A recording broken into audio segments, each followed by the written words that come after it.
What is up, y'all? This is Travis coming at you with the raw view. Today we are going to be breaking down my desk. Not like physically breaking it down, but like verbally, like with words. Because a lot of you guys out there have been asking me a lot of questions about this desk. Literally, I get asked questions every single day. So I figured I would do one video to answer everything I can. And if I forget anything, I will add it in the description below, along with everything I use to make this desk. So yes, make this desk. This is a custom built desk. It is made out of white kitchen countertop. It is 1.5 inches thick. It is 73 inches in width and 40 inches in depth. Now, the width part is pretty self-explanatory. This is how wide I needed it to be to accommodate the monitors. Also, the speakers do not obstruct the viewing of the monitors whatsoever. I get asked that quite a bit. The desk is 40 inches in depth for a reason, and that reason is simple: legroom. Yes, legroom. I am 6'1", I am a tall guy, and I love to stretch out when I'm on the computer.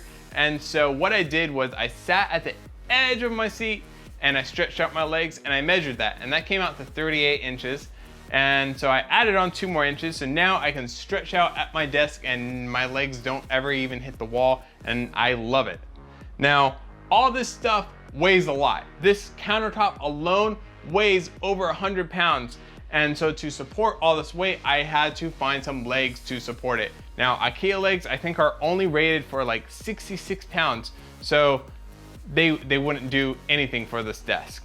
And not to mention, I have an 80-pound dog that runs and smashes up against things. So yeah, it wouldn't even survive a week here, I guarantee it. So I had to find some legs. So I found these legs from a company called PMI. Now these legs are incredible. These legs are made out of steel and they are rated over 600 pounds per leg. Yes, per leg. So this disc is not going anywhere. And then just for some extra support, I added a 2x4 into this wall that is kind of supporting this top layer right here. Now, moving on to the speaker stands. The speaker stands are actually made out of 3 different parts. The first part right here is this metal pole, and that is actually from Ikea.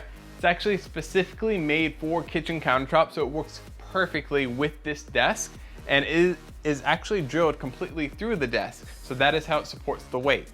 The next part is just a block of wood from Ikea. And finally, you have the isolation pads.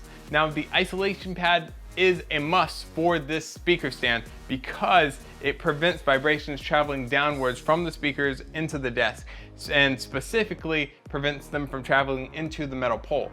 Now, if you don't have it, the metal pole makes this really high-pitched noise, and it's just no good. It will drive you crazy, so you have to have the isolation pads. Also, the best part about my speaker stands is that they swivel.